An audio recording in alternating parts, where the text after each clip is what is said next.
بناؤ اور بگاڑ، سید ابو العلا مودودی۔ بسم اللہ الرحمن الرحیم۔ بناؤ اور بگاڑ کی گئی تھی۔ سامعین میں مسلمانوں کے علاوہ بہت سے ہندو اور سکھ حضرات بھی شریک تھے۔ پس منظر میں اس حقیقت کو بھی پیش نظر رکھا جائے کہ یہ وہ زمانہ تھا جب سارا مشرقی پنجاب ایک کوہ آتش فشاں کی طرح پھٹنے کے لیے تیار تھا، اور 3 ہی مہینے بعد وہاں فتنہ و فساد کی وہ آگ بھڑکنے والی تھی جس کی تباہ کاریاں اب تاریخ انسانی کا ایک دردناک ترین باب بن چکی ہیں۔ تعریف اور شکر اس خدا کے لیے ہے جس نے ہمیں پیدا کیا، عقل اور سمجھ بوجھ عطا کی، برے اور بھلے کی تمیز بخشی، اور ہماری ہدایت اور رہنمائی کے لیے اپنے بہترین بندوں کو بھیجا۔ اور سلام ہو خدا کے ان نیک بندوں پر جنہوں نے آدم کی اولاد کو آدمیت کی تعلیم دی، بھلے مانسوں کی طرح رہنا سکھایا، انسانی زندگی کے اصل مقصد سے آگاہ کیا، اور وہ اصول ان کو بتائے جن پر چل کر وہ دنیا میں سکھ اور آخرت میں نجات پا سکتے ہیں۔ حاضرین و حاضرات، یہ دنیا جس خدا نے بنائی اور جس نے اس زمین کا فرش بچھا کر اس پر انسانوں کو بسایا ہے، وہ کوئی اندھا دھند اور الٹپ کام کرنے والا خدا نہیں ہے۔ وہ چوپٹ راجا نہیں ہے کہ اس کی نگری اندھیر نگری ہو۔ وہ اپنے مستقل قانون، پختہ ضابطے اور مضبوط قاعدے رکھتا ہے جن کے مطابق وہ سارے جہان پر خدائی کر رہا ہے۔ اس کے قانون سے جس طرح سورج، چاند، زمین اور تارے بندھے ہوئے ہیں، جس طرح ہوا، پانی، درخت اور جانور بندھے ہوئے ہیں، اسی طرح ہم آپ سب انسان بھی بندھے ہوئے ہیں۔ اس کا قانون جس طرح ہماری پیدائش اور موت پر، ہمارے بچپن اور جوانی اور بڑھاپے پر، ہمارے سانس کی آمد و رفت پر، ہمارے ہاضمے اور خون کی گردش پر، اور ہماری بیماری اور تندرستی پر بے لاگ اور اٹل طریقے سے چل رہا ہے، ٹھیک اسی طرح اس کا ایک اور قانون بھی ہے جو ہماری تاریخ کے اتار چڑھاؤ پر، ہمارے گرنے اور اٹھنے پر، ہماری ترقی اور تنزلی پر، اور ہماری ذاتی، قومی اور ملکی تقدیروں پر حکومت کر رہا ہے، اور یہ قانون بھی اتنا ہی بے لاگ اور اٹل ہے۔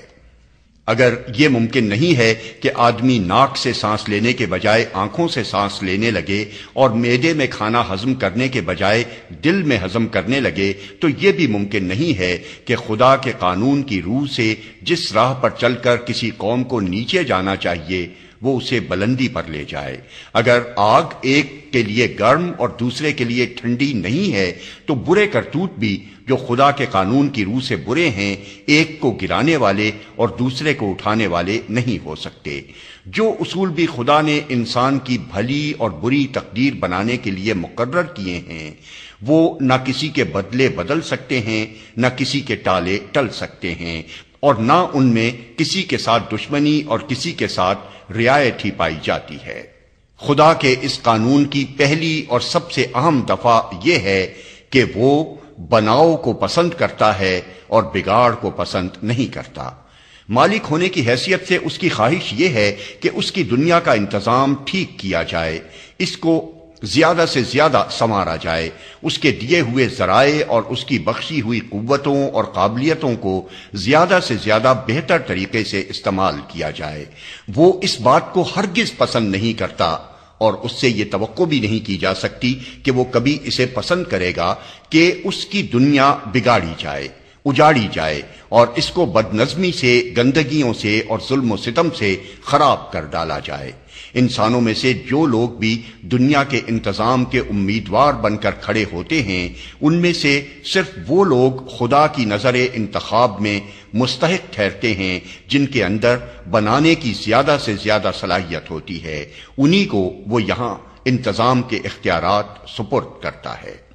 پھر وہ دیکھتا رہتا ہے کہ یہ لوگ بناتے کتنا ہیں اور بگاڑتے کتنا ہیں۔ جب تک ان کا بناؤ ان کے بگاڑ سے زیادہ ہوتا ہے اور کوئی دوسرا امیدوار ان سے اچھا بنانے والا اور ان سے کم بگاڑنے والا میدان میں موجود نہیں ہوتا، اس وقت تک ان کی ساری برائیوں اور ان کے تمام قصوروں کے باوجود دنیا کا انتظام انہی کے سپرد رہتا ہے، مگر جب وہ کم بنانے اور زیادہ بگاڑنے لگتے ہیں تو خدا انہیں ہٹا کر پھینک دیتا ہے اور دوسرے امیدواروں کو اسی لازمی شرط پر انتظام سونپ دیتا ہے۔ یہ قانون بالکل ایک فطری قانون ہے اور آپ کی عقل گواہی دے گی کہ اس کو ایسا ہی ہونا چاہیے۔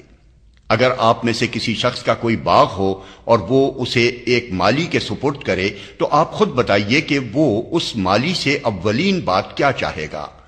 باغ کا مالک اپنے مالی سے اس کے سوا اور کیا چاہ سکتا ہے کہ وہ اس کے باغ کو بنائے نہ کہ خراب کر کے رکھ دے۔ وہ تو لازماً یہی چاہے گا کہ اس کے باغ کو زیادہ سے زیادہ بہتر حالت میں رکھا جائے، زیادہ سے زیادہ ترقی دی جائے، اس کے حسن میں، اس کی صفائی میں، اس کی پیداوار میں زیادہ سے زیادہ اضافہ ہو۔ جس مالی کو وہ دیکھے گا کہ وہ خوب محنت سے جی لگا کر سلیقے اور قابلیت کے ساتھ اس کے باغ کی خدمت کر رہا ہے، اس کی روشوں کو سنوار رہا ہے، اس کے اچھے درختوں کی پرورش کر رہا ہے، اس کو بری ذات کے درختوں اور جھاڑ جھنکار سے صاف کر رہا ہے اور اس میں اپنی جدت اور جودت سے عمدہ پھلوں اور پھولوں کی نئی نئی قسموں کا اضافہ کر رہا ہے، تو ضرور ہے کہ وہ اس سے خوش ہو، اسے ترقی دے اور ایسے لائق، فرض شناس اور خدمت گزار مالی کو نکالنا کبھی پسند نہ کرے گا۔ لیکن اس کے برعکس اگر وہ دیکھے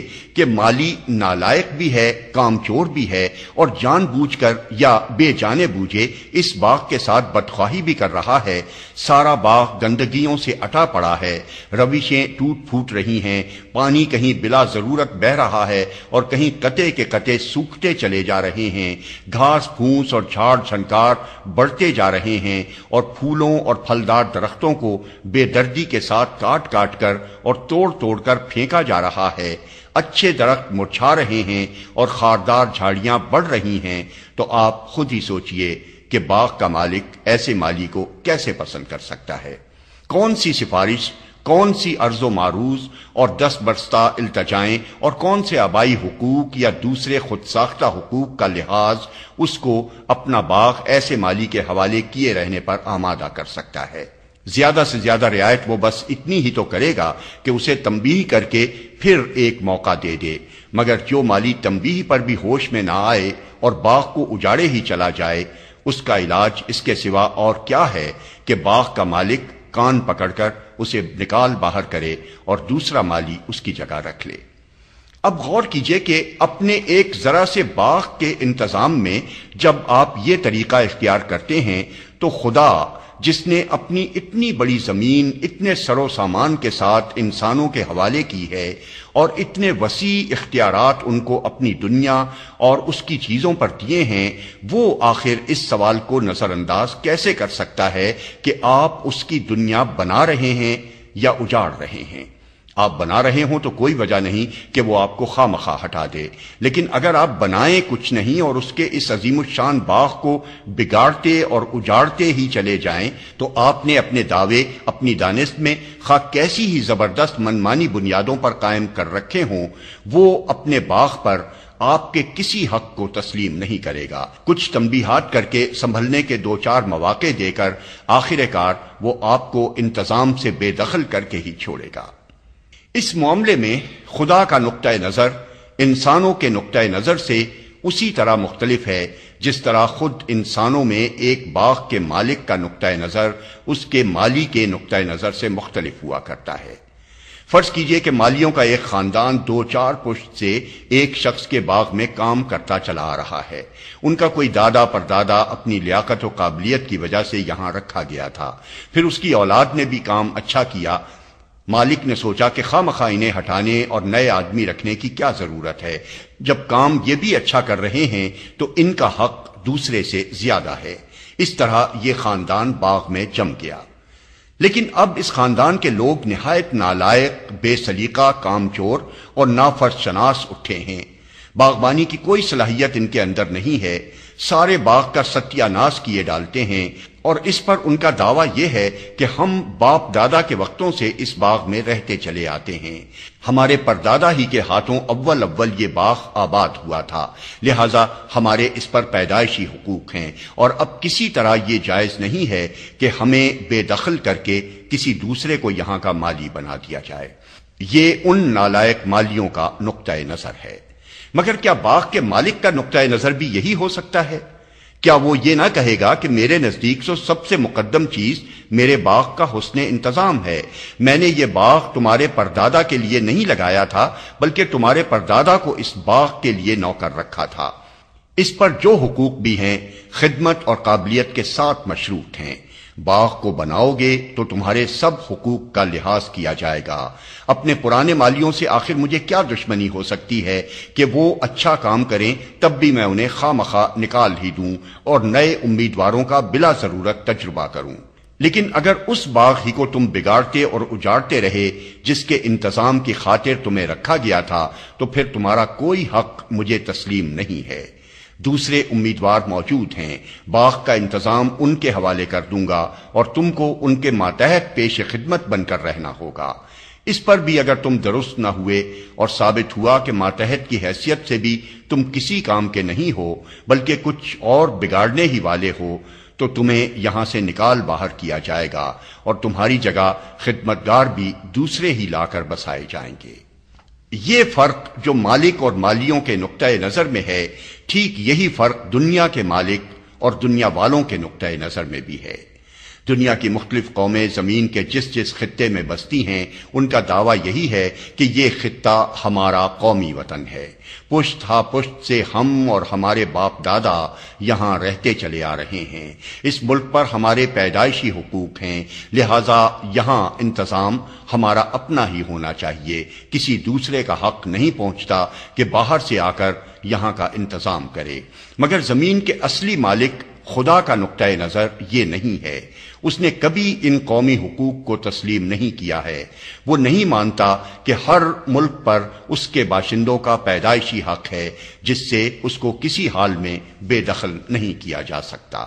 وہ تو یہ دیکھتا ہے کہ کوئی قوم اپنے وطن میں کام کیا کر رہی ہے، اگر وہ بناؤ اور سنوار کے کام کرتی ہو، اگر وہ اپنی قوتیں زمین کی اصلاح و ترقی میں استعمال کرتی ہو، اگر وہ برائیوں کی پیداوار روکنے اور بھلائیوں کی کھیتی سینچنے میں لگی ہوئی ہو، تو مالک کائنات کہتا ہے کہ بے شک تم اس کے مستحق ہو کہ یہاں کا انتظام تمہارے ہاتھ میں رہنے دیا جائے۔ تم پہلے سے یہاں آباد بھی ہو اور اہل بھی ہو، لہذا تمہارا ہی حق دوسروں کی بنسبت مقدم ہے۔ لیکن اگر معاملہ برعکس ہو، بناؤ کچھ نہ ہو اور سب بگاڑ ہی کے کام ہوئے جا رہے ہوں، بھلائیاں کچھ نہ ہوں اور برائیوں ہی سے خدا کی زمین بھری جا رہی ہو، جو کچھ خدا نے زمین پر پیدا کیا ہے اسے بے دردی کے ساتھ تباہ کیا جا رہا ہو اور کوئی بہتر کام اس سے لیا ہی نہ جاتا ہو، پھر خدا کی طرف سے پہلے کچھ ہلکی اور کچھ سخت چوٹیں لگائی جاتی ہیں تاکہ یہ لوگ ہوش میں آئیں اور اپنا رویہ درست کر لیں۔ پھر جب وہ قوم اس پر درست نہیں ہوتی تو اسے ملک کے انتظام سے بے دخل کر دیا جاتا ہے اور کسی دوسری قوم کو جو کم از کم اس کی بنسبت اہل تر ہو وہاں کی حکومت دے دی جاتی ہے۔ اور بات اس پر بھی ختم نہیں ہو جاتی اگر ماتحت بننے کے بعد بھی باشندگان ملک کسی لیاقت و اہلیت کا ثبوت نہیں دیتے اور اپنے عمل سے یہی ظاہر کرتے ہیں کہ ان سے کچھ بھی بن نہ آئے گا بلکہ کچھ بگڑ ہی جائے گا، تو خدا پھر ایسی قوم کو مٹا دیتا ہے اور دوسروں کو لے آتا ہے جو اس کی جگہ بستے ہیں۔ اس معاملے میں خدا کا نقطۂ نظر ہمیشہ وہی ہوتا ہے جو مالک کا ہونا چاہیے۔ وہ اپنی زمین کے انتظام میں دعوے داروں اور امیدواروں کے آبائی یا پیدائشی حقوق نہیں دیکھتا، وہ تو یہ دیکھتا ہے کہ ان میں سے کون بناؤ کی زیادہ سے زیادہ صلاحیت اور بگاڑ کی طرف کم سے کم میلان رکھتا ہے۔ ایک وقت کے امیدواروں میں سے جو اس لحاظ سے اہل تر نظر آتے ہیں انتخاب انہی کا ہوتا ہے، اور جب تک ان کے بگاڑ سے ان کا بناؤ زیادہ رہتا ہے یا جب تک ان کی بنسبت زیادہ اچھا بنانے والا اور کم بگاڑنے والا کوئی میدان میں نہیں آ جاتا، اس وقت تک انتظام انہی کے سپرد رہتا ہے۔ یہ جو کچھ عرض کر رہا ہوں، تاریخ گواہ ہے کہ خدا نے ہمیشہ اپنی زمین کا انتظام اسی اصول پر کیا ہے۔ دور کیوں جائیے، خود اپنے اسی ملک کی تاریخ دیکھ لیجئے۔ یہاں جو قومیں پہلے آباد تھیں، ان کی تعمیری صلاحیتیں جب ختم ہو گئیں تو خدا نے آریوں کو یہاں کے انتظام کا موقع دیا، جو اپنے وقت کی قوموں میں سب سے زیادہ اچھی صلاحیتیں رکھتے تھے۔ انہوں نے یہاں آ کر ایک بڑے شاندار تمدن کی بنا رکھی، بہت سے علوم و فنون ایجاد کیے، زمین کے خزانوں کو نکالا اور انہیں بہتری میں استعمال کیا، بگاڑ سے زیادہ بناؤ کے کام کر کے دکھائے۔ یہ قابلیتیں جب تک ان میں رہیں، تاریخ کے سارے نشیبوں اور فرازوں کے باوجود وہی اس ملک کے منتظم رہے۔ دوسرے امیدوار بڑھ بڑھ کر آگے آئے مگر دھکیل دیے گئے، کیونکہ ان کے ہوتے دوسرے منتظم کی ضرورت نہ تھی۔ ان کے حملے زیادہ سے زیادہ بس یہ حیثیت رکھتے تھے کہ جب کبھی یہ ذرا بگڑنے لگے تو کسی کو بھیج دیا گیا تاکہ انہیں متنبہ کر دے، مگر جب یہ بگڑتے ہی چلے گئے اور انہوں نے بناؤ کے کام کم اور بگاڑنے کے کام زیادہ کرنے شروع کر دیے، جب انہوں نے اخلاق میں وہ پستی اختیار کی جس کے آثار بام مارگی تحریک میں آپ اب بھی دیکھ سکتے ہیں، جب انہوں نے انسانیت کی تقسیم کر کے خود اپنی ہی سوسائٹی کو ورنوں اور ذاتوں میں پھاڑ ڈالا،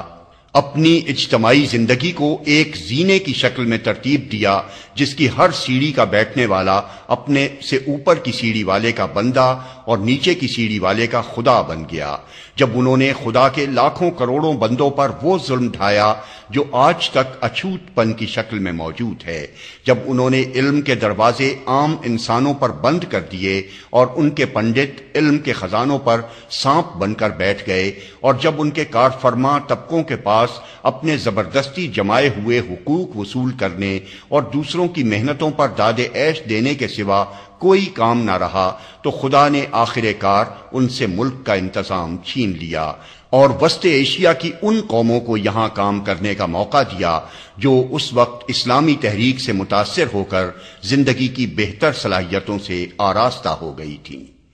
یہ لوگ سینکڑوں برس تک یہاں کے انتظام پر سرفراز رہے اور ان کے ساتھ خود اس ملک کے بھی بہت سے لوگ اسلام قبول کر کے شامل ہو گئے۔ اس میں شک نہیں کہ ان لوگوں نے بہت کچھ بگاڑا، مگر جتنا بگاڑا اس سے زیادہ بنایا۔ کئی سو برس تک ہندوستان میں بناؤ کا جو کام بھی ہوا انہی کے ہاتھوں ہوا یا پھر ان کے اثر سے ہوا۔ انہوں نے علم کی روشنی پھیلائی، خیالات کی اصلاح کی، تمدن و معاشرت کو بہت کچھ درست کیا، ملک کے ذرائع و وسائل کو اپنے عہد کے معیار کے لحاظ سے بہتری میں استعمال کیا اور امن و انصاف کا وہ عمدہ نظام قائم کیا جو اگرچہ اسلام کے اصلی معیار سے بہت کم تھا، مگر پہلے کی حالت اور گرد و پیش کے دوسرے ملکوں کی حالت سے مقابلہ کرتے ہوئے کافی بلند تھا۔ اس کے بعد وہ بھی اپنے پیش روؤں کی طرح بگڑنے لگے، ان کے اندر بھی بناؤ کی صلاحیتیں گھٹنی شروع ہوئیں اور بگاڑ کے میلانات بڑھتے چلے گئے۔ انہوں نے بھی اونچ نیچ اور نسلی امتیازات اور طبقاتی تفریقیں کر کے خود اپنی سوسائٹی کو پھاڑ لیا، جس کے بے شمار اخلاقی، سیاسی اور تمدنی نقصانات ہوئے۔ انہوں نے بھی انصاف کم اور ظلم زیادہ کرنا شروع کر دیا، وہ بھی حکومت کی ذمہ داریوں کو بھول کر صرف اس کے فائدوں اور زیادہ تر ناجائز فائدوں پر نظر رکھنے لگے۔ انہوں نے بھی ترقی اور اصلاح کے کام چھوڑ کر خدا کی دی ہوئی قوتوں اور ذرائع کو ضائع کرنا شروع کیا، اور اگر استعمال کیا بھی تو زیادہ تر زندگی کو بگاڑنے والے کاموں میں کیا۔ تن آسانی و عیش پرستی میں وہ اتنے کھوئے گئے کہ جب آخری شکست کھا کر ان کے فرما رواؤں کو دلی کے لال قلعے سے نکلنا پڑا تو ان کے شہزادے، وہی جو کل تک حکومت کے امیدوار تھے، جان بچانے کے لیے بھاگ بھی نہ سکتے تھے کیونکہ زمین پر چلنا انہوں نے چھوڑ رکھا تھا۔ مسلمانوں کی عام اخلاقی پستی اس حد کو پہنچ گئی کہ ان کے عوام سے لے کر بڑے بڑے ذمہ دار لوگوں تک کسی میں بھی اپنی ذات کے سوا دوسری کسی چیز کی وفاداری باقی نہ رہی جو انہیں دین فروشی، قوم فروشی اور ملک فروشی سے روکتی۔ ان میں ہزاروں لاکھوں پیشہ ور سپاہی پیدا ہونے لگے جن کی اخلاقی حالت پالتو کتوں کی سی تھی کہ جو چاہے روٹی دے کر انہیں پال لے اور پھر جس کا دل چاہے ان سے شکار کرا لے۔ ان میں یہ احساس بھی باقی نہ رہا کہ یہ ذلیل ترین پیشہ جن کی بدولت ان کے دشمن خود انہی کے ہاتھوں ان کا ملک فتح کر رہے تھے، اپنے اندر کوئی ذلت کا پہلو بھی رکھتا ہے۔ غالب جیسا شخص فقریہ کہتا ہے کہ 100 پشت سے ہے پیشہ آبا سپاہ گری۔ یہ بات کہتے ہوئے اتنے بڑے شاعر کو ذرا خیال تک نہ گزرا کہ پیشہ ورانہ سپاہ گری کوئی فخر کی بات نہیں، ڈوب مرنے کی بات ہے۔ جب یہ ان کی حالت ہو گئی تو خدا نے ان کی معزولی کا بھی فیصلہ کر لیا، اور ہندوستان کے انتظام کا منصب پھر نئے امیدواروں کے لیے کھل گیا۔ اس موقع پر 4 امیدوار میدان میں تھے، مرہٹے، سکھ، انگریز اور بعض مسلمان رئیس۔ آپ خود انصاف کے ساتھ قومی تعصب کی اینک اتار کر اس دور کی تاریخ اور بعد کے حالات کو دیکھیں تو آپ کا دل گواہی دے گا کہ دوسرے امیدواروں میں سے کسی میں بھی بناؤ کی وہ صلاحیتیں نہ تھیں جو انگریزوں میں تھیں، اور جتنا بگاڑ انگریزوں میں تھا اس سے کہیں زیادہ بگاڑ مرہٹوں، سکھوں اور مسلمان امیدواروں میں تھا۔ جو کچھ انگریزوں نے بنایا وہ ان میں سے کوئی نہ بناتا، اور جو کچھ انہوں نے بگاڑا اس سے بہت زیادہ یہ امیدوار بگاڑ کر رکھ دیتے۔ مطلقاً دیکھیے تو انگریزوں میں بہت سے پہلوؤں سے بے شمار برائیاں آپ کو نظر آئیں گی، مگر مقابلتاً دیکھیے تو اپنے ہم عصر حریفوں سے ان کی برائیاں بہت کم اور ان کی خوبیاں بہت نکلیں گی۔ یہی وجہ ہے کہ خدا کے قانون نے پھر ایک مرتبہ انسانوں کے اس من مانے اصول کو توڑ دیا جو انہوں نے بغیر کسی حق کے بنا رکھا تھا کہ ہر ملک خود ملکیوں کے لیے ہے، خواہ وہ اسے بنائیں یا بگاڑیں۔ اس نے تاریخ کے اٹل فیصلے سے ثابت کیا کہ نہیں، ملک تو خدا کا ہے، وہی یہ طے کرنے کا حق رکھتا ہے کہ اس کا انتظام کس کے سپرد کرے اور کس سے چھین لے۔ اس کا فیصلہ کسی نسلی، قومی یا آبائی حق کی بنا پر نہیں ہوتا، بلکہ اس بنیاد پر ہوتا ہے کہ مجموعی بھلائی کون سے انتظام میں ہے۔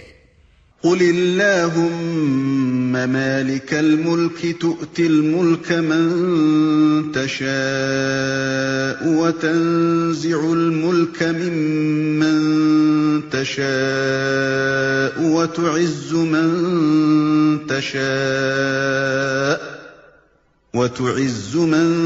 تشاء وتذل من تشاء بيدك الخير إنك على كل شيء قدير۔ کہو کہ خدایا، ملک کے مالک، تو جس کو چاہتا ہے ملک دیتا ہے اور جس سے چاہتا ہے ملک چھین لیتا ہے، جس کو چاہتا ہے عزت دیتا ہے اور جسے چاہتا ہے ذلیل کر دیتا ہے۔ بھلائی تیرے ہی ہاتھ میں ہے اور تو ہر چیز پر قدرت رکھتا ہے۔ سورہ آل عمران آیت 26۔ اس طرح اللہ تعالیٰ ہزاروں میل کے فاصلے سے ایک ایسی قوم کو لے آیا جو کبھی یہاں 3-4 لاکھ کی تعداد سے زیادہ نہیں رہی، اور اس نے یہیں کے ذرائع اور یہیں کے آدمیوں سے یہاں کی ہندو، مسلم، سکھ سب طاقتوں کو زیر کر کے اس ملک کا انتظام اپنے ہاتھ میں لے لیا۔ یہاں کے کروڑوں باشندے ان مٹھی بھر انگریزوں کے تابع فرمان بن کر رہے۔ ایک ایک انگریز نے تنے تنخواہ ایک ایک ضلع پر حکومت کی، بغیر اس کے کہ اس کی قوم کا کوئی دوسرا فرد اس کا ہاتھ مضبوط کرنے کے لیے اس کے پاس موجود ہوتا۔ اس تمام دوران میں ہندوستانیوں نے جو کچھ کیا پیش خدمت کی حیثیت سے کیا، نہ کہ کار فرما کی حیثیت سے۔ ہم سب کو یہ ماننا پڑے گا، اور نہ مانیں گے تو حقیقت کو جھٹلائیں گے کہ اس ساری مدت میں جبکہ انگریز یہاں رہے، بناؤ کا جو کچھ کام بھی ہوا انگریزوں کے ہاتھوں سے اور ان کے اثر سے ہوا۔ جس حالت میں انہوں نے ہندوستان کو پایا تھا اس کے مقابلے میں آج کی حالت دیکھیے تو آپ اس بات سے انکار نہ کر سکیں گے کہ بگاڑ کے باوجود بناؤ کا بہت سا کام ہوا ہے جس کے خود اہل ملک کے ہاتھوں انجام پانے کی ہرگز توقع نہ کی جا سکتی تھی۔ اس لیے تقدیر الہی کا وہ فیصلہ غلط نہ تھا جو اس نے 18ویں صدی کے وسط میں کر دیا تھا۔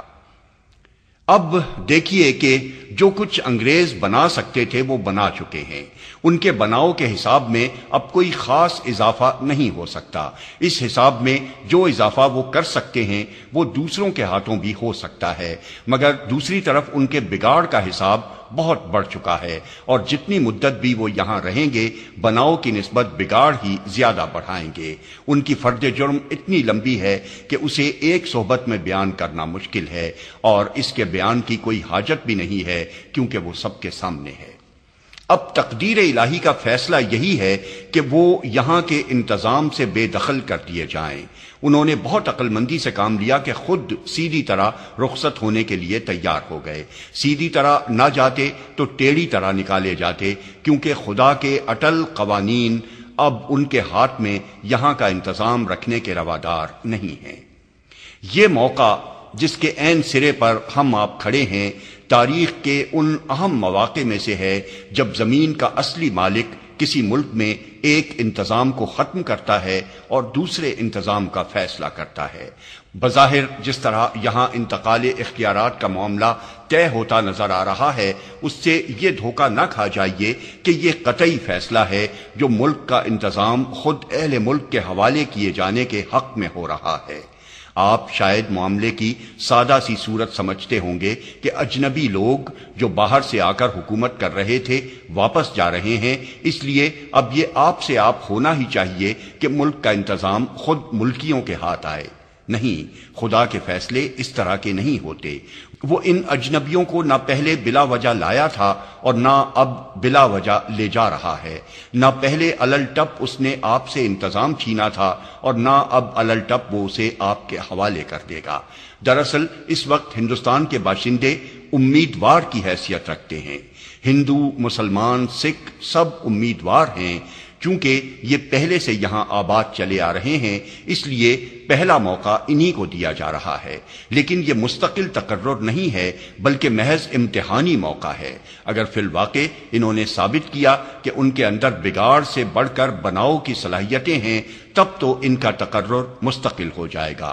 ورنہ اپنے بناؤ سے بڑھ کر بگاڑ پیش کر کے یہ بہت جلدی دیکھ لیں گے کہ انہیں پھر اس ملک کے انتظام سے بے دخل کر دیا جائے گا اور دور و نزدیک کی قوموں میں سے کسی ایک کو اس خدمت کے لیے منتخب کر لیا جائے گا۔ پھر اس فیصلے کے خلاف یہ کوئی فریاد تک نہ کر سکیں گے۔ دنیا بھر کے سامنے اپنی نالائقی کا کھلا ثبوت دے چکنے کے بعد ان کا منہ کیا ہوگا کہ کوئی فریاد کریں، اور ڈھیٹ بن کر فریاد کریں گے بھی تو اس کی داد کون دے گا؟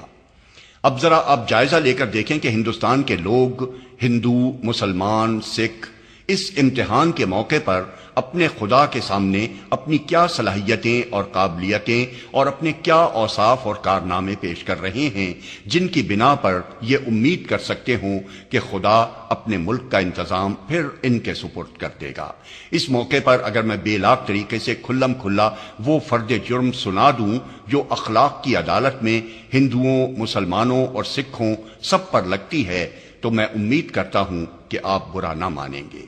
اپنی قوم اور اپنے وطنی بھائیوں کے عیوب بیان کر کے خوشی تو مجھے بھی نہیں ہوتی، حقیقت میں میرا دل روتا ہے،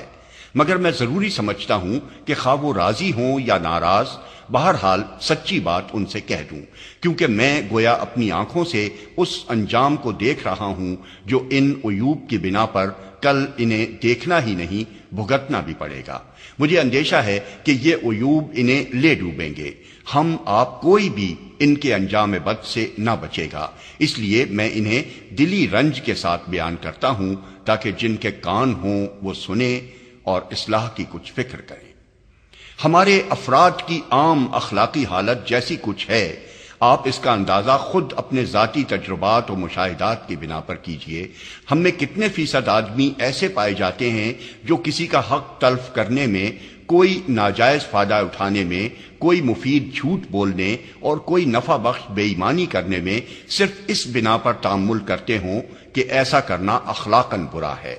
جہاں قانون گرفت نہ کرتا ہو یا جہاں قانون کی گرفت سے بچ نکلنے کی امید ہو، وہاں کتنے فیصدی اشخاص محض اپنے اخلاقی احساس کی بنا پر کسی جرم اور کسی برائی کا ارتکاب کرنے سے باز رہ جاتے ہیں۔ جہاں اپنے کسی ذاتی فائدے کی توقع نہ ہو، وہاں کتنے آدمی دوسروں کے ساتھ بھلائی، ہمدردی، ایثار، حق رسانی اور حسن سلوک کا برتاؤ کرتے ہیں۔ ہمارے تجارت پیشہ لوگوں میں ایسے تاجروں کا اوسط کیا ہوگا جو دھوکے اور فریب اور جھوٹ اور ناجائز نفع اندوزی سے پرہیز کرتے ہوں۔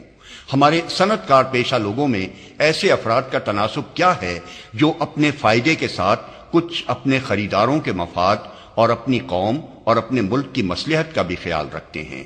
ہمارے زمینداروں میں کتنے ہیں جو غلہ روکتے ہوئے اور بے حد گراں قیمتوں پر بیچتے ہوئے یہ سوچتے ہوں کہ اپنی اس نفع اندوزی سے وہ کتنے لاکھ بلکہ کتنے کروڑ انسانوں کو فاقہ کشی کا عذاب دے رہے ہیں؟ ہمارے مالداروں میں کتنے ہیں جن کی دولت مندی میں کسی ظلم، کسی حق تلفی، کسی بددیانتی کا دخل نہیں ہے؟ ہمارے محنت پیشہ لوگوں میں کتنے ہیں جو فرض شناسی کے ساتھ اپنی اجرت اور اپنی تنخواہ کا حق ادا کرتے ہیں؟ ہمارے سرکاری ملازموں میں کتنے ہیں جو رشوت اور خیانت سے، ظلم اور مردم آزاری سے، کام چوری اور حرام خوری سے اور اپنے اختیارات کے ناجائز استعمال سے بچے ہوئے ہیں؟ ہمارے وکیلوں میں، ہمارے ڈاکٹروں اور حکیموں میں، ہمارے اخبار نویسوں میں، ہمارے ناشرین و مصنفین میں، ہمارے قومی خدمت گزاروں میں کتنے ہیں جو اپنے فائدے کی خاطر ناپاک طریقے اختیار کرنے اور خلق خدا کو ذہنی، اخلاقی، مالی اور جسمانی نقصان پہنچانے میں کچھ بھی شرم محسوس کرتے ہوں؟ شاید میں مبالغہ نہ کروں گا اگر یہ کہوں کہ ہماری آبادی میں بمشکل 5% لوگ اس اخلاقی جزام سے بچے رہ گئے ہیں، ورنہ 95% کو یہ چھوٹ بری طرح لگ چکی ہے۔ اس معاملے میں ہندو، مسلمان، سکھ، عیسائی اور ہریجن کے درمیان کوئی امتیاز نہیں، سب کے سب یکساں بیمار ہیں، سب کی اخلاقی حالت انتہائی خوفناک حد تک گری ہوئی ہے اور کسی گروہ کا حال دوسرے سے بہتر نہیں ہے۔ اخلاقی تنزل کی یہ وبا جب افراد کی ایک بہت بڑی اکثریت کو اپنی لپیٹ میں لے چکی تو قدرتی بات تھی کہ وسیع پیمانے پر اجتماعی شکل میں اس کا ظہور شروع ہو جائے۔ اس آنے والے طوفان کی پہلی علامت ہمیں اس وقت نظر آئی جب جنگ کی وجہ سے ریلوں میں مسافروں کا ہجوم ہونے لگا۔ وہاں ایک ہی قوم اور ایک ہی ملک کے لوگوں نے آپس میں ایک دوسرے کے ساتھ جس خود غرضی، بے دردی اور سنگ دلی کا سلوک کیا وہ پتہ دے رہا تھا کہ ہمارے عام اخلاق کس تیز رفتاری کے ساتھ گر رہے ہیں۔ پھر اشیاء کی کمیابی و گرانی کے ساتھ ذخیرہ اندوزی اور چور بازاری بڑے وسیع پیمانے پر شروع ہوئی۔ پھر بنگال کا وہ ہولناک مصنوعی قحط رونما ہوا جس میں ہمارے ایک طبقے نے اپنے ہی ملک کے لاکھوں انسانوں کو اپنے نفع کی خاطر بھوک سے تڑپا تڑپا کر مار دیا۔ یہ سب ابتدائی علامات تھیں۔ اس کے بعد خباثت، کیناپن، درندگی اور وحشت کا وہ لاوا یکا یک پھٹ پڑا جو ہمارے اندر مدتوں سے پک رہا تھا، اور اب وہ فرقہ وارانہ فساد کی شکل میں ہندوستان کو ایک کونے سے لے کر دوسرے کونے تک بھسم کر رہا ہے۔ کلکتہ کے فساد کے بعد سے ہندوؤں، مسلمانوں اور سکھوں کی قومی کشمکش کا جو نیا باب شروع ہوا ہے اس میں یہ تینوں قومیں اپنی ذلیل ترین صفات کا مظاہرہ کر رہی ہیں، جن افعال کا تصور تک نہیں کیا جا سکتا تھا کہ کوئی انسان ان کا بھی مرتکب ہو سکتا ہے۔ آج ہماری بستیوں کے رہنے والے علانیہ ان کا ارتکاب کر رہے ہیں۔ بڑے بڑے علاقوں کی پوری پوری آبادیاں غنڈہ بن گئی ہیں اور وہ کام کر رہی ہیں جو کسی غنڈے کے خواب و خیال میں بھی کبھی نہ آئے تھے۔ شیرخوار بچوں کو ماؤں کے سینوں پر رکھ کر ذبح کیا گیا ہے، زندہ انسانوں کو آگ میں بھونا گیا ہے، شریف عورتوں کو برسر عام ننگا کیا گیا ہے اور ہزاروں کے مجمع میں ان کے ساتھ بدکاری کی گئی ہے۔ باپوں، شوہروں اور بھائیوں کے سامنے ان کی بیٹیوں، بیویوں اور بہنوں کو بے عزت کیا گیا ہے۔ عبادت گاہوں اور مذہبی کتابوں پر غصہ نکالنے کی ناپاک ترین شکلیں اختیار کی گئی ہیں۔ بیماروں اور زخمیوں اور بوڑھوں کو انتہائی بے رحمی کے ساتھ مارا گیا ہے۔ مسافروں کو چلتی ریل پر سے پھینکا گیا ہے، زندہ انسانوں کے اعضاء کاٹے گئے ہیں، نہتے اور بے بس انسانوں کا جانوروں کی طرح شکار کیا گیا ہے۔ ہمسایوں نے ہمسایوں کو لوٹا ہے، دوستوں نے دوستوں سے دغا کی ہے، پناہ دینے والوں نے خود اپنی ہی دی ہوئی پناہ کو توڑا ہے۔ امن و امان کے محافظوں، پولیس اور فوج اور مجسٹریٹوں نے علانیہ فساد میں حصہ لیا ہے، بلکہ خود فساد کیا اور اپنی حمایت و نگرانی میں فساد کرایا ہے۔ غرض ظلم و ستم، سنگ دلی، بے رحمی اور کمینگی و بدماشی کی کوئی قسم ایسی نہیں رہ گئی ہے جس کا ارتکاب ان چند مہینوں میں ہمارے ملک کے رہنے والوں نے اجتماعی طور پر نہ کیا ہو، اور ابھی دلوں کا غبار پوری طرح نکلا نہیں ہے۔ آثار بتا رہے ہیں کہ یہ سب کچھ اس سے بہت زیادہ بڑے پیمانے پر اور بدرجہ بدتر صورت میں ابھی ہونے والا ہے۔ کیا آپ سمجھتے ہیں کہ یہ سب کچھ محض کسی اتفاقی ہیجان کا نتیجہ ہے؟ اگر یہ آپ کا گمان ہے تو آپ سخت غلط فہمی میں مبتلا ہیں۔ ابھی میں آپ کو بتا چکا ہوں کہ اس ملک کی آبادی کے 95% افراد اخلاقی حیثیت سے بیمار ہو چکے ہیں۔ جب افراد کی اتنی بڑی اکثریت بد اخلاق ہو جائے تو قوموں کا اجتماعی رویہ آخر کیسے درست رہ سکتا ہے؟ یہی وجہ ہے کہ ہندو، مسلمان اور سکھ تینوں قوموں میں سچائی، انصاف اور حق پسندی کی کوئی قدر و قیمت باقی نہیں رہی ہے۔ راست باز، دیانتدار اور شریف انسان ان کے اندر نکو بن کر رہ گئے ہیں۔ برائی سے روکنا اور بھلائی کی نصیحت کرنا ان کی سوسائٹی میں ایک ناقابل برداشت جرم ہو گیا ہے۔ حق اور انصاف کی بات سننے کے لیے وہ تیار نہیں ہیں۔ ان میں سے ہر ایک قوم کو وہی لوگ پسند ہیں جو اس کی حد سے بڑی ہوئی خواہشات اور اغراض کی وکالت کریں، دوسروں کے خلاف اس کے تعصبات کو بھڑکائیں اور اس کے جائز و ناجائز مقاصد کے لیے لڑنے کو تیار ہوں۔ اسی بنا پر ان قوموں نے چھانٹ چھانٹ کر اپنے اندر سے بدترین آدمیوں کو چنا اور انہیں اپنا نمائندہ بنایا۔ انہوں نے اپنے اکابر مجرمین کو ڈھونڈ ڈھونڈ کر نکالا اور انہیں اپنا سربراہ کار بنا لیا۔ ان کی سوسائٹی میں جو لوگ سب سے زیادہ پست اخلاق، بے ضمیر اور بے اصول تھے، وہ ان کی ترجمانی کے لیے اٹھے اور اخبار نویسی کے میدان میں وہی سب سے بڑھ کر مقبول ہوئے۔ پھر یہ سب لوگ بگاڑ کی راہ پر اپنی اپنی بگڑی ہوئی قوموں کو سرپٹ لے کر چلے۔ انہوں نے متضاد قومی خواہشات کو کسی نقطۂ انصاف پر جمع کرنے کے بجائے اتنا بڑھایا کہ وہ آخر کار نقطۂ تصادم پر پہنچ گئی۔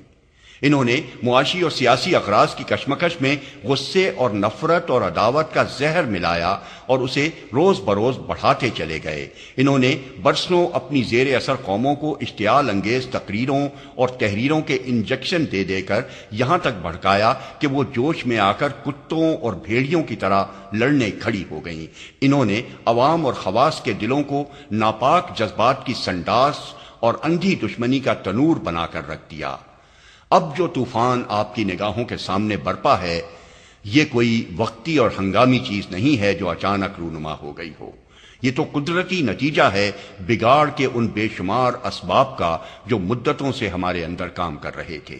اور یہ نتیجہ بس ایک ہی دفعہ ظاہر ہو کر نہیں رہ جائے گا، بلکہ جب تک وہ اسباب اپنا کام کیے جا رہے ہیں یہ روز افزوں ترقی کے ساتھ ظاہر ہوتا چلا جائے گا۔ یہ ایک بس بھری فصل ہے جو برسوں کی تخم ریزی و آبیاری کے بعد اب پک کر تیار ہوئی ہے، اور اسے آپ کو اور آپ کی نسلوں کو نامعلوم کب تک کاٹنا پڑے گا۔ حضرات، آپ ٹھنڈے دل سے سوچیں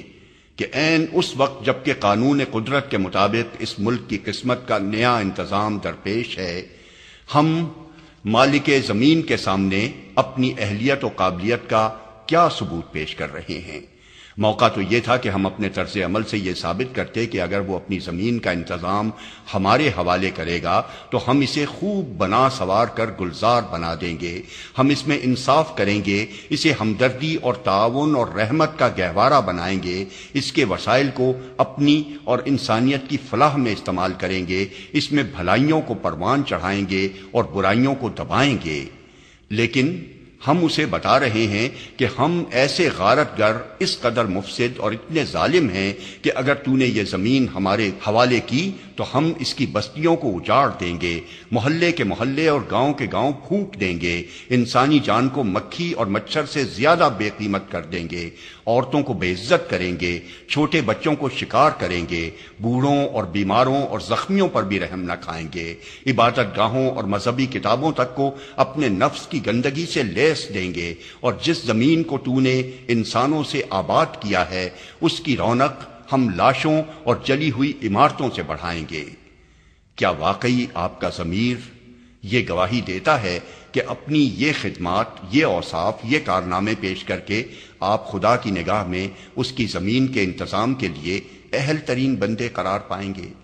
کیا یہ کرتوت دیکھ کر وہ آپ سے کہے گا کہ شاباش اے میرے پرانے مالیوں کی اولاد، تم ہی سب سے بڑھ کر میرے اس باغ کی رکھوالی کے قابل ہو، اسی اکھیڑ پچھاڑ، اسی اجاڑ اور بگاڑ، اسی تباہی اور بربادی اور گندگی اور غلاظت کے لیے تو میں نے یہ باغ لگایا تھا، لو اب اسے اپنے ہاتھ میں لے کر خوب خراب کرو۔ میں یہ باتیں آپ سے اس لیے نہیں کہہ رہا ہوں کہ آپ اپنے آپ سے اور اپنے مستقبل سے مایوس ہو جائیں، میں نہ تو خود مایوس ہوں نہ کسی کو مایوس کرنا چاہتا ہوں۔ دراصل میرا مدعا آپ کو یہ بتانا ہے کہ ہندوستان کے لوگ اپنی حماقت اور جہالت سے اس زرین موقع کو کھونے پر تلے ہوئے ہیں جو کسی ملک کی قسمت بدلتے وقت صدیوں کے بعد خداوند عالم اس کے باشندوں کو دیا کرتا ہے۔ یہ وقت تھا کہ وہ ایک دوسرے سے بڑھ چڑھ کر اپنے اعلیٰ اوصاف اور اپنی بہتر صلاحیتوں کا ثبوت پیش کرتے تاکہ خدا کی نگاہ میں انتظام زمین کے اہل قرار پاتے، مگر آج ان کے درمیان مقابلہ اس چیز میں ہو رہا ہے کہ کون زیادہ غارت گر، زیادہ سفاک اور زیادہ ظالم ہے، تاکہ سب سے بڑھ کر خدا کی لعنت کا وہی مستحق قرار پائے۔ یہ لچھن آزادی اور ترقی اور سرفرازی کے نہیں ہیں، ان سے تو اندیشہ ہے کہ کہیں پھر ایک مدت دراز کے لیے ہمارے حق میں غلامی اور ذلت کا فیصلہ نہ لکھ دیا جائے۔ لہذا جو لوگ عقل و ہوش رکھتے ہیں انہیں ان حالات کی اصلاح کے لیے کچھ فکر کرنی چاہیے۔ اس مرحلے پر آپ کے دل میں یہ سوال خود بخود پیدا ہوگا کہ اصلاح کی صورت کیا ہے؟ میں اس کا جواب دینے کے لیے حاضر ہوں۔ اس تاریکی میں ہمارے لیے امید کی ایک ہی شعاع ہے، اور وہ یہ ہے کہ ہماری پوری آبادی بگڑ کر نہیں رہ گئی ہے، بلکہ اس میں کم از کم 4-5% لوگ ایسے ضرور موجود ہیں جو اس عام بد اخلاقی سے بچے ہوئے ہیں۔ یہ وہ سرمایہ ہے جس کو اصلاح کی ابتدا کرنے کے لیے استعمال کیا جا سکتا ہے۔ اصلاح کی راہ میں پہلا قدم یہ ہے کہ اس صالح عنصر کو چھانٹ کر منظم کیا جائے۔ ہماری بدقسمتی کی وجہ یہی ہے کہ ہمارے ہاں بدی تو منظم ہے اور پوری باقاعدگی کے ساتھ اپنا کام کر رہی ہے، لیکن نیکی منظم نہیں ہے۔ نیک لوگ موجود ضرور ہیں مگر منتشر ہیں، ان کے اندر کوئی ربط اور تعلق نہیں ہے، کوئی تعاون اور اشتراک عمل نہیں ہے، کوئی لایہ عمل اور کوئی مشترک آواز نہیں ہے۔ اسی چیز نے ان کو بالکل بے اثر بنا دیا ہے۔ کبھی کوئی اللہ کا بندہ اپنے گرد و پیش کی برائیوں کو دیکھ کر چیخ اٹھتا ہے، مگر جب کسی طرف سے کوئی آواز اس کی تائید میں نہیں اٹھتی تو مایوس ہو کر بیٹھ جاتا ہے۔ کبھی کوئی شخص حق اور انصاف کی بات علانیہ کہہ بیٹھتا ہے، مگر منظم بدی زبردستی اس کا منہ بند کر دیتی ہے، اور حق پسند لوگ بس اپنی جگہ چپکے سے اس کو داد دے کر رہ جاتے ہیں۔ کبھی کوئی شخص انسانیت کا خون ہوتے دیکھ کر صبر نہیں کر سکتا اور اس پر احتجاج کر گزرتا ہے، مگر ظالم لوگ ہجوم کر کے اسے دبا لیتے ہیں، اور اس کا حشر دیکھ کر بہت سے ان لوگوں کی ہمتیں پست ہو جاتی ہیں جن کے ضمیر میں ابھی کچھ زندگی باقی ہے۔ یہ حالت اب ختم ہونی چاہیے۔ اگر ہم یہ نہیں چاہتے کہ ہمارا ملک خدا کے عذاب میں مبتلا ہو اور اس عذاب میں نیک و بد سب گرفتار ہو جائیں، تو ہمیں کوشش کرنی چاہیے کہ ہمارے اندر جو صالح عناصر اس اخلاقی وبا سے بچے رہ گئے ہیں وہ اب مجتمع اور منظم ہوں اور اجتماعی طاقت سے اس بڑھتے ہوئے فتنے کا مقابلہ کریں جو تیزی کے ساتھ ہمیں تباہی کی طرف لے جا رہا ہے۔ آپ اس سے نہ گھبرائیں کہ یہ صالح عنصر اس وقت بظاہر بہت ہی مایوس کن اقلیت میں ہے۔ یہی تھوڑے سے لوگ اگر منظم ہو جائیں، اگر ان کا اپنا ذاتی اور اجتماعی رویہ خالص راستی، انصاف، حق پسندی اور خلوص و دیانت پر مضبوطی کے ساتھ قائم ہو، اور اگر وہ مسائل زندگی کا ایک بہتر حل اور دنیا کے معاملات کو درست طریقے پر چلانے کے لیے ایک اچھا پروگرام بھی رکھتے ہوں، تو یقین جانیے کہ اس منظم نیکی کے مقابلے میں منظم بدی اپنے لشکروں کی کثرت اور اپنے گندے ہتھیاروں کی تیزی کے باوجود شکست کھا کر رہے گی۔ انسانی فطرت شر پسند نہیں ہے، اسے دھوکہ ضرور دیا جا سکتا ہے اور ایک بڑی حد تک مسخ بھی کیا جا سکتا ہے، مگر اس کے اندر بھلائی کی قدر کا جو مادہ خالق نے ودیعت کیا ہے اسے بالکل معدوم نہیں کیا جا سکتا۔ انسانوں میں ایسے لوگ تھوڑے ہی ہوتے ہیں جو بدی ہی سے دلچسپی رکھتے ہوں اور اس کے علمبردار بن کر کھڑے ہوں، اور ایسے لوگ بھی کم ہوتے ہیں جنہیں نیکی سے عشق ہو اور اسے قائم کرنے کی جد و جہد کریں۔ ان دونوں گروہوں کے درمیان عام انسان نیکی اور بدی کے ملے جلے رجحانات رکھتے ہیں۔ وہ نہ بدی کے گرویدہ ہوتے ہیں اور نہ نیکی ہی سے انہیں غیر معمولی دلچسپی ہوتی ہے۔ ان کے کسی ایک طرف جھک جانے کا انحصار تمام تر اس پر ہوتا ہے کہ خیر اور شر کے علمبرداروں میں سے کون آگے بڑھ کر انہیں اپنے راستے کی طرف کھینچتا ہے۔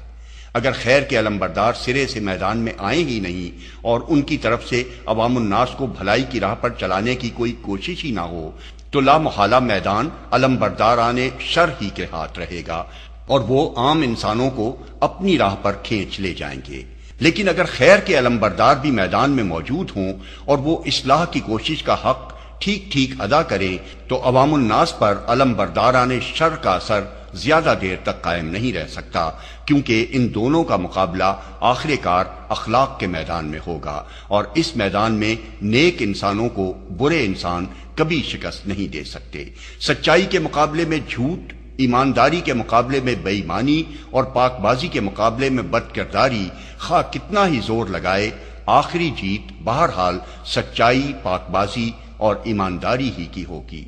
دنیا اس قدر بے حس نہیں ہے کہ اچھے اخلاق کی مٹھاس اور برے اخلاق کی تلخی کو چکھ لینے کے بعد آخر کار اس کا فیصلہ یہی ہو کہ مٹھاس سے تلخی زیادہ بہتر ہے۔ اصلاح کے لیے نیک انسانوں کی تنظیم کے ساتھ دوسری ضروری چیز یہ ہے کہ ہمارے سامنے بناؤ اور بگاڑ کا ایک واضح تصور موجود ہو۔ ہم اچھی طرح یہ سمجھ لیں کہ بگاڑ کیا ہے تاکہ اسے دور کرنے کی کوشش کی جائے، اور بناؤ کیا ہے تاکہ اسے عمل میں لانے پر سارا زور لگا دیا جائے۔ تفصیلات میں جانے کا اس وقت موقع نہیں ہے، میں بڑے اختصار کے ساتھ آپ کے سامنے ان دونوں چیزوں کی ایک تصویر پیش کروں گا۔ انسانی زندگی میں بگاڑ جن چیزوں سے پیدا ہوتا ہے ان کو ہم 4 بڑے عنوانات کے تحت جمع کر سکتے ہیں۔ ایک، خدا سے بے خوفی، جو دنیا میں بے انصافی، بے رحمی، خیانت اور ساری اخلاقی برائیوں کی جڑ ہے۔ دوسرے، خدا کی ہدایت سے بے نیازی، جس نے انسان کے لیے کسی معاملے میں بھی ایسے مستقل اخلاقی حصول باقی نہیں رہنے دیے ہیں جن کی پابندی کی جائے۔ اسی چیز کی بدولت اشخاص اور گروہوں اور قوموں کا سارا طرز عمل مفاد پرستی، لذت پرستی اور خواہشات کی غلامی پر قائم ہو گیا ہے۔ اسی کا نتیجہ ہے کہ وہ نہ اپنے مقاصد میں جائز و ناجائز کی تمیز کرتے ہیں اور نہ ان مقاصد کو حاصل کرنے کے لیے کسی قسم کے برے سے برے ذرائع اختیار کرنے میں انہیں ذرا سا تأمل ہوتا ہے۔ تیسرے، خود غرضی، جو صرف افراد ہی کو ایک دوسرے کی حق تلفی پر آمادہ نہیں کرتی بلکہ بڑے پیمانے پر نسل پرستی، قوم پرستی اور طبقاتی امتیازات کی شکل اختیار کر لیتی ہے، اور اس سے فساد کی بے شمار صورتیں پیدا ہوتی ہیں۔ چوتھے، جمود یا بے راہ روی، جس کی وجہ سے انسان یا تو خدا کی دی ہوئی قوتوں کو استعمال ہی نہیں کرتا یا غلط استعمال کرتا ہے، یا تو خدا کے بخشے ہوئے ذرائع سے کام نہیں لیتا یا غلط کام لیتا ہے۔ پہلی صورت میں اللہ تعالیٰ کا قانون یہ ہے کہ وہ کاہل اور نکمے لوگوں کو زیادہ دیر تک اپنی زمین پر قابض نہیں رہنے دیتا، بلکہ ان کی جگہ ایسے لوگوں کو لے آتا ہے جو کچھ نہ کچھ بنانے والے ہوں۔ دوسری صورت میں جب غلط کار قوموں کی تخریب ان کی تعمیر سے بڑھ جاتی ہے تو وہ ہٹا کر پھینک دی جاتی ہے اور بسا اوقات خود اپنی ہی تخریبی کارروائیوں کا لقمہ بنا دی جاتی ہے۔ اس کے مقابلے میں وہ چیزیں بھی ہیں جن کی بدولت انسانی زندگی بنتی اور سنورتی ہے۔ 4 ہی عنوانات کے تحت تقسیم ہوتی ہے۔ ایک، خدا کا خوف، جو آدمیوں کو برائیوں سے روکنے اور سیدھا چلانے کے لیے ایک ہی قابل اعتماد ضمانت ہے۔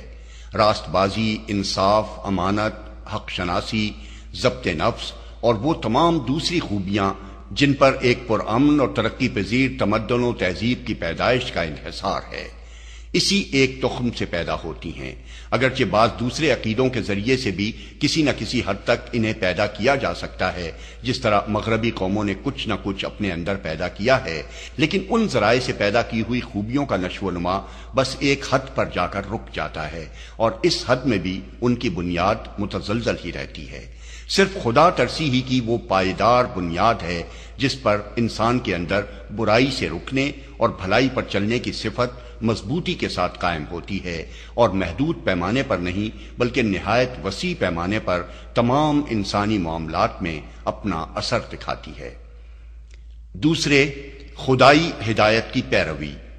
جو انسان کے شخصی، اجتماعی، قومی اور بین الاقوامی رویے کو اخلاق کے مستقل اصولوں کا پابند کرنے کی ایک ہی صورت ہے۔ جب تک انسان اپنے اخلاقی اصولوں کا خود واضح اور مصنف رہتا ہے، اس کے پاس باتیں بنانے کے لیے کچھ اور اصول ہوتے ہیں اور عمل میں لانے کے لیے کچھ اور۔ کتابوں میں آب زر سے وہ ایک قسم کے اصول لکھتا ہے اور معاملات میں اپنے مطلب کے مطابق بالکل دوسری ہی قسم کے اصول برتتا ہے۔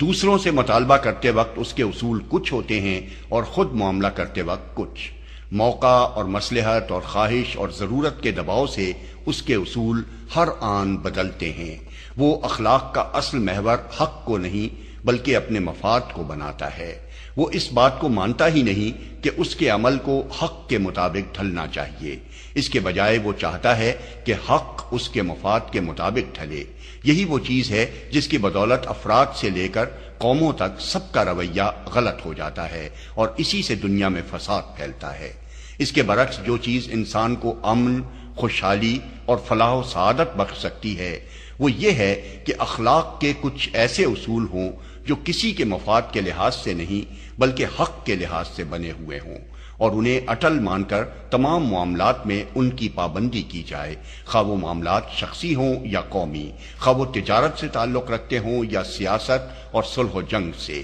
ظاہر ہے کہ ایسے اصول صرف خدائی ہدایت ہی میں ہمیں مل سکتے ہیں، اور ان پر عمل درآمد کی صرف یہی ایک صورت ہے کہ انسان ان کے اندر رد و بدل کے اختیار سے دستبردار ہو کر انہیں واجب الاتباع تسلیم کرے۔ تیسرے، نظام انسانیت، جو شخصی، قومی، نسلی اور طبقاتی خودغرضیوں کی بجائے تمام انسانوں کے مساوی مرتبے اور مساوی حقوق پر مبنی ہو، جس میں بے جا امتیازات نہ ہوں، جس میں اونچ نیچ، چھوت چھات اور مصنوعی تعصبات نہ ہوں، جس میں بعض کے لیے مخصوص حقوق اور بعض کے لیے بناوٹی پابندیاں اور رکاوٹیں نہ ہوں، جس میں سب کو یکساں پھولنے پھلنے کا موقع ملے،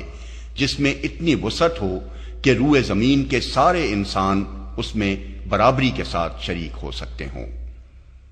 چوتھے، عمل صالح، یعنی خدا کی دی ہوئی قوتوں اور اس کے بخشے ہوئے ذرائع کو پوری طرح استعمال کرنا اور صحیح استعمال کرنا۔ حضرات، یہ چار چیزیں ہیں جن کے مجموعے کا نام بناؤ اور صلاح ہے، اور ہم سب کی بہتری اسی میں ہے کہ ہمارے اندر نیک انسانوں کی ایک ایسی تنظیم موجود ہو جو بگاڑ کے اسباب کو روکنے اور بناؤ کی ان صورتوں کو عمل میں لانے کے لیے بے ہم جد و جہد کرے۔ یہ جد و جہد اس ملک کے باشندوں کو راہ راست پر لانے میں کامیاب ہو گئی تو خدا ایسا بے انصاف نہیں ہے کہ وہ خواہ مخواہ اپنی زمین کا انتظام اس کے اصلی باشندوں سے چھین کر کسی اور کو دے دے۔ لیکن اگر خدا نہ خواستہ یہ ناکام ہوئی تو ہم نہیں کہہ سکتے کہ ہمارا، آپ کا اور اس سرزمین کے رہنے والوں کا کیا انجام ہوگا۔